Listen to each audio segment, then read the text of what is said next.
طویل عرصے کے بعد خود کو آئینے میں دیکھا، اندازہ ہوا کہ وقت کا کارواں کتنا آگے بڑھ چکا ہے۔ بیتے ہوئے وقت کے قدموں کے نشان میرے چہرے پر نقش تھے اور افکار کی دھول نے سر کے بالوں کو خاکستری رنگ دے دیا تھا۔ پھر بھی میں آسودہ تھی۔ اپنے جوان اور خوبرو بیٹے کے پاس کھڑے ہو کر مجھے جس طمانینت اور مسرت کا احساس ہو رہا تھا وہ میری برسوں کی ریاضت کا پھل تھا۔ بمبئی میں عارف کو بہت اچھی ملازمت مل گئی تھی اور مجھے اس کے ساتھ جا کر اس کے رہنے کا مسئلہ حل کرنا تھا۔ بمبئی میں میرے میزبان ایک مشہور ادیب تھے جن کے فلم والوں سے اچھے مراسم تھے۔ انہوں نے عذرائے مہمان نوازی ہمیں فلم کی شوٹنگ دکھانے کا پروگرام بنایا تو مجھے کوئی خاص دلچسپی نہیں ہوئی، لیکن عارف کا اشتیاق دیکھ کر میں نے حامی بھر لی۔ میزبان صاحب اپنی گاڑیوں میں ہمیں اسٹوڈیو لے گئے اور ان کے فلمی دوستوں نے بڑی عزت سے ہمیں لے جا کر بٹھایا۔ کوک کی ٹھنڈی بوتلوں سے ہماری تواضع کی گئی اور میزبان صاحب ہمیں سیٹ پر لگے تام جھام کے متعلق بتانے لگے۔ شوٹنگ کی تیاری مکمل تھی، بس ہیروئن کا انتظار تھا۔ ہیروئن آئی تو جیسے وہاں موجود سارے لوگوں میں زندگی کی لہر دوڑ گئی۔ کیمرے درست ہونے لگے، لائٹ کے زاویے درست کیے جانے لگے اور سب لوگ بھاگ دوڑ میں مصروف ہو گئے۔ ہیروئن تو میک اپ روم میں بند ہو گئی اور اس کی والدہ محترمہ دھم سے ایک صوفے پر ڈھیر ہو گئیں۔ میزبان نے بتایا، یہ ششی بالا کی ماں ہیں، آپ کی لکھنؤ کی ہیں، خود کو کسی نواب کی اولاد بتاتی ہیں۔ کیا ٹھسا ہے اور کیا پیاری زبان ہے، خالص بگماتی لہجے میں بات کرتی ہیں۔ دھاکڑ ایسی ہے کہ اچھے اچھوں کو گھاس نہیں ڈالتی، بیٹی کے ساتھ سائے کی طرح لگی رہتی ہیں، خود ہی اس کا کاروبار دیکھتی ہیں، اسی لیے تو سب لوگ اس کے آگے پیچھے لگے رہتے ہیں۔ دیکھیے ذرا کیا کیا خاطریں ہو رہی ہیں۔ میں نے نظر بھر کر اسے دیکھا، بھرے بھرے جسم کی جامہ زیب عورت تھی، قیمتی ساڑی اور سلیو لیس بلاؤز، گھنے بالوں کا اونچا سا جوڑا، بالوں کا رنگ سیاہ بھنورا تھا، صاف لگ رہا تھا کہ ڈائی کرتی ہے۔ بڑا سا پرس بازو پر لٹکائے کڑکدار آواز میں سب کے اوپر حکم چلا رہی تھی۔ ایک ملازم چھوکرا اس کے پیچھے کھڑا دستی پنکھے سے ہوا کر رہا تھا۔ اسٹوڈیو کے ملازم کبھی کوک پیش کرتے، کبھی لیمن۔ ڈائریکٹر نے بڑھ کر پانوں کی ڈبیا پیش کی تو 2 گلوریاں لے کر اس نے ڈبیا واپس کر دی اور پرس سے کارچوبی بٹوا نکال کر زردہ کھایا۔ پھر بڑی نخوت سے ایک چٹکی زردہ ڈائریکٹر کو بھی دیا، جسے اس نے تبرک سمجھ کر احترام سے لے لیا اور اس سے اجازت لے کر کیمرے کے نزدیک چلا گیا۔ میں اس کی حرکات و سکنات کو بغور دیکھ رہی تھی، مجھے اس کی صورت مانوس سی لگ رہی تھی۔ رفتہ رفتہ چربی کی تہوں کے پیچھے چھپا ہوا متناسب ناک نقشہ اور چھریرا جسم جھانکنے لگا۔ سبک پیروں میں گھنگرو بن گئے اور پھر وہ پاؤں اچھن صاحب کی محفل میں سفید بٹاق چاندی پر تھرکنے لگے اور اس کے ساتھ ہی نسیمہ میرے مقابل آ کر کھڑی ہو گئی۔ بلا شبہ یہ نسیمہ ہی تھی۔ زمانے نے اسے ایک ایکسٹرا بنا کر اس کے سارے خواب چکنا چور کر دیے تھے، مگر اسے اپنے خوابوں کی تعبیر ششی بالا کی صورت میں مل گئی تھی۔ چنانچہ اب اسے اس بات کا پورا حق حاصل تھا کہ وہ اپنی بیٹی کی جوانی، حسن اور فن کی منہ مانگی قیمت وصول کرے۔ ایک طویل عرصے تک وہ سرکس کے سدھائے ہوئے جانور کی مانند رنگ ماسٹر کے ہنٹر کے اشاروں پر ناچتی رہی تھی۔ اب ہنٹر اس کے ہاتھ میں تھا اور وقت سرکس کے رنگ میں کھڑا اس کے اشاروں پر ناچ رہا تھا۔ یہ دیکھ کر مجھے انجانی سی خوشی ہوئی، لیکن میں نے اس مسرت کو ایک قیمتی راز کی طرح اپنے سینے میں چھپائے رکھا۔ میں نے نسیمہ سے ملنے کی بھی کوشش نہیں کی، خدا جانے وہ مجھ سے مل کر خوش ہوتی یا افسردہ، اور کون جانے اس نے ماضی کی یادوں کو کتنی گہرائی میں دفن کر دیا ہو۔ لیکن مجھ سے مل کر یادوں کے ناگ وقت کی پٹاری سے باہر نکل کر اس کو ڈس نہ لیں، اس لیے میں نے نسیمہ کی نظروں سے بچتی بچاتی اسٹوڈیو سے باہر نکل آئی۔ میزبان ادیب نے عذرائے خلوص میری اس کیفیت کو تھکن پر معمول کیا۔ واقعی میں سخت تھکن محسوس کر رہی تھی، جیسے 30 برس کی مسافت طے کر کے ابھی ابھی واپس آئی ہوں۔ ایک دن میں عارف کے ساتھ اسٹیٹ بینک میں کچھ ٹریولرز چیک کیش کرانے کے بعد پیسے پرس میں رکھ رہی تھی کہ مینیجر کے آفس سے نسیمہ باہر نکلی اور میرے پاس آ کر ٹھٹک گئی۔ پھر بڑی اپنائیت اور تپاک سے بولی، تم مریم ہو نا؟ میں نے اس بات میں گردن ہلائی۔ مجھے پہچانا؟ وہ جیسے بیتے وقت کا حساب مانگ رہی تھی۔ ہاں کیوں نہیں، تم نسیمہ ہو، یہ تمہارا بیٹا ہے؟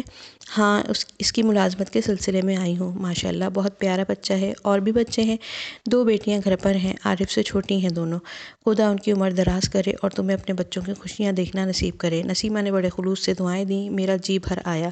کسی دن میرے گھر آؤ نا مریم، کتنا عرصہ ہو گیا ہمیں ملے ہوئے، یادوں کی گھڑی بہت بھاری ہو گئی ہے، تم سے بہت سی باتیں کرنے کو دل چاہتا ہے۔ اس نے مجھے پرس سے ایک کارڈ نکال کر دیا۔ شاید نہ آ سکوں نسیمہ، ابھی عارف کے رہنے کا انتظام کرنا ہے اور بچیاں گھر پر تنہا ہیں، اس لیے جلدی واپس جاؤں گی۔ بچوں کے پاپا، میرا مطلب ہے تمہارے شوہر، ان کا 10 برس پہلے انتقال ہو گیا۔ آفرین ہے تمہاری ہمت پر مریم، تنہا ان بچوں کی ذمہ داریاں نبھائیں۔ اس نے میرا ہاتھ تھام کر محبت سے کہا، اب تو میری ذمہ داریاں ختم ہی سمجھو۔ عارف جو ماشاءاللہ بڑا ہو گیا ہے۔ میں نے فخر و مسرت سے عارف کو دیکھا تو وہ بڑے اعتماد سے مسکرایا اور اس کی پر اعتماد مسکراہٹ ایک قیمتی اثاثہ بن گئی۔ ہاں مریم، آخر بیٹا بھی تو وارث ہی ہوتا ہے۔ پروردگار تمہارے بیٹے کی کمائی میں برکت دے اور اسے تمہاری خدمت کرنے کی نیک توفیق دے، بیٹیوں کا نصیب بھی اچھا ہو اور وہ اپنے گھر خوش رہیں۔ اس کے لہجے کی حسرت محسوس کر کے میں تڑپ اٹھی۔ کیا اس نے اپنی اکلوتی بچی کے لیے ایک گھر کی تمنا نہ کی ہوگی؟ لیکن زمانے کے ہاتھوں نے اس کے پیروں میں گھنگرو کھول کر اس کی بیٹی کے پاؤں میں باندھ دیے تھے، اور اپنی ناکامیوں کا حساب چکانے کے لیے اسے اپنی بیٹی کو فلم سیٹ پر اتارنا پڑا۔ میں نے اب تک اس کی ہیروئن بیٹی کا ذکر نہیں کیا تھا، لیکن اس کے لہجے کی تڑپ نے مجھ سے کہلوا دیا، نسیمہ تم کو تو خوش ہونا چاہیے کہ تمہاری بیٹی ایک نامور ہیروئن ہے، عزت، دولت، شہرت سب کچھ اس کو حاصل ہے۔ ہاں تم سچ کہہ رہی ہو، سب لوگ کہتے ہیں کہ میں بہت خوش قسمت ہوں، اور ہوں بھی۔ پھر وہ وہاں نہیں رکی، عارف کے سر پر ہاتھ پھیرا، خدا حافظ کہہ کر چلی گئی۔ عارف خوش تھا کہ اتنی مشہور ہیروئن کی ماں میری ماں کی جاننے والی ہے۔ وہ نسیمہ ہی کی باتیں کیے جا رہا تھا، جبکہ میں اس وقت صرف سوچنا چاہتی تھی، شاید نسیمہ کے متعلق، دل ہی دل میں اپنا اس سے موازنہ کر رہی تھی۔ کبھی نسیمہ کا پلڑا بھاری پڑتا، کبھی میرا۔ خدا جانے یہ کیسا حساب کتاب تھا کہ نہ میں مطمئن تھی نہ بے قرار۔ عارف کو باندرہ میں فلیٹ مل گیا تھا، میں نے اسے عارف کی ضرورت کے لحاظ سے ٹھیک ٹھاک کر دیا تھا، اور اب میں اپنی واپسی کی تیاری کر رہی تھی، بس تھوڑی شاپنگ کرنا تھی۔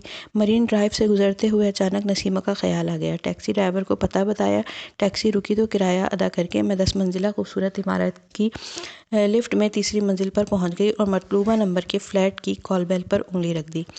بائی نے دروازہ کھولا تو اس کی سوالیہ نظروں کے جواب میں نے کہا، اپنی میم صاحب سے کہو ان کی فرینڈ مریم آئی ہیں۔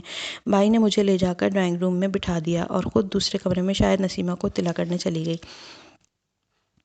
میں ڈرائنگ روم کی آرائش میں محو ہو گئی اور قیمتی صوفہ سیٹ، دیوان، کارپٹ، ڈیکوریشن کے نوادرات وغیرہ دیکھ کر نسیمہ کی خوشحالی پر مسرور ہو رہی تھی کہ ماحول کا سناٹا اور سکون چیخ و پکار سے درہم برہم ہو گیا، اور ایک کرخت کڑکڑاتی ہوئی آواز آئی۔ اور پھر ایسا لگا کہ دونوں ماں بیٹی گتھم گتھا ہو گئیں۔ پہلے تو میرا جی چاہا کہ وہاں سے بھاگ جاؤں، پھر نسیمہ کی فریاد بھری چیخ سن کر میں برداشت نہ کر سکی اور اندر دوڑی گئی۔ بڑی مشکل سے کھینچ تان کر ششی بالا کو الگ کیا۔ جوانی کے زوم میں تنتناتی بکتی وہ دوسرے کمرے میں چلی گئی۔ میں نے نسیمہ کو سنبھال کر بستر پر لٹا دیا، بائی سے پانی منگا کر اسے پلایا اور اپنا رومال بھگو کر اس کا چہرہ صاف کیا، تب ذرا اس کے حواس درست ہوئے۔ آنکھیں کھول کر اس نے مجھے دیکھا اور پھر مجھے پہچان کر میرے گلے لگ کر پھوٹ پھوٹ کر رونے لگی۔ میں نے بے اختیار اسے باہوں میں لے کر بھینچ لیا اور تسلی دینے لگی کہ نسیمہ اب نہ رو، تمہاری طبیعت خراب ہو جائے گی۔ مریم تم نے سنا ابھی اس نے مجھے کیا کہا؟ محض اسی کے لیے میں چپ رہوں اور وہ گلچھرے اڑائے؟ تمہاری بیٹی اب بہت آگے جا چکی ہے نسیمہ، اسے اس کے حال پر چھوڑ دو، ٹھوکر کھا کر عقل خود بخود ٹھکانے آ جائے گی، میں نے سمجھایا۔ نہیں مریم، وہ نادان ہے، معصوم ہے، اسے پتہ نہیں ہے کہ یہاں چاروں طرف گدھ منڈلاتے ہیں، یہ گدھ اسے نوچ کر کھا جائیں گے اور اسے ہڈیوں کا ڈھانچہ بنا کر سسک کر مرنے کے لیے چھوڑ دیں گے۔ اندھیری کھولیوں، ہسپتالوں اور چکلے خانوں کے زیر زمین کمروں میں سینکڑوں ہزاروں عورتیں خون تھوک تھوک کر مر رہی ہیں۔ میں نہیں چاہتی کہ یہ بھی خون تھوکے۔ یہاں چڑھتے ہوئے سورج کی پوجا کی ہوتی ہے، جوانی کا سورج ڈھل جائے تو کوئی ٹکے کو نہیں پوچھتا۔ یہی وقت ہے عزت، دولت اور شہرت کمانے کا، جسے یہ عشق بازیوں میں گنوا رہی ہے۔ تم اسے سمجھاؤ مریم، خدا کے لیے اس کو سمجھاؤ۔ وہ میری منتیں کرنے لگی۔ نسیمہ اپنے جی کی بھڑاس نکالتی رہی اور میں اس کو تھپکتی رہی، تسلی دلاسا دیتی رہی، یہاں تک کہ وہ ایک ننھی سی بچی کی مانند سبک سبک کر سو گئی۔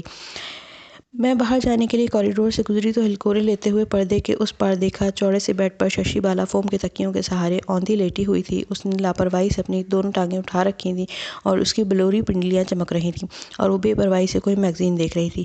ماں سے بے خبر، اس کے دکھوں سے بے خبر، وہ اپنے حال میں مگن تھی۔ شاید وہ بھی ٹھیک تھی، شاید نسیمہ بھی ٹھیک تھی۔ اگر کچھ غلط تھا تو ان کا عدم اعتماد کا رویہ، لیکن اعتماد آتا کہاں سے؟ ان کے تعلق کی بنیاد جس اینٹ پر رکھی تھی وہ ٹیڑھی میڑھی اور گندی تھی، شاید کسی موری یا جوہر سے اٹھائی گئی تھی۔ بمبئی سے واپس آئے مجھے کئی ماہ ہو گئے تھے۔ ایک دوپہر گھر کے کاموں سے فرصت پا کر سستانے لیٹی تو ایک میگزین کے اوراق پلٹنے لگی۔ اچانک میری نظر ایک خبر پر مرکوز ہو گئی۔ مشہور ہیروئن ششی بالا نے اپنی ماں کو گھر سے نکال دیا۔ دونوں کے درمیان ہیرو رام کمار کو لے کر جھگڑا اتنا بڑھا کہ ششی بالا نے اپنی ماں کو دھکے مار کر فلیٹ سے نکال دیا، اور اب وہ کھلے بندوں رام کمار کے ساتھ ہر جگہ چپکی نظر آتی ہے۔ رام کمار سے اس کا عشق رنگ لا رہا ہے۔ خبر ہے کہ وہ جلد ہی ماں بننے والی ہے، کنواری ماں۔ باقی خبر میں نے نہیں پڑھی۔ خدا جانے نسیمہ کہاں ہوگی اس وقت، اس کا تو اپنا کوئی گھر بھی نہیں ہے۔ وہ پوری زندگی آسمان اور زمین کے بیچ معلق رہی۔ خلا میں گھر نہیں بنتے۔ اب پتہ نہیں زمین کی کشش اسے اپنی طرف واپس بلائے گی یا فلک کج رفتار اس پر ترس کھا کر اوپر کھینچ لے گا۔ آخر ایک نہ ایک دن تو یہ فیصلہ ہونا ہی ہے، نسیمہ کا اپنا گھر ہے کہاں؟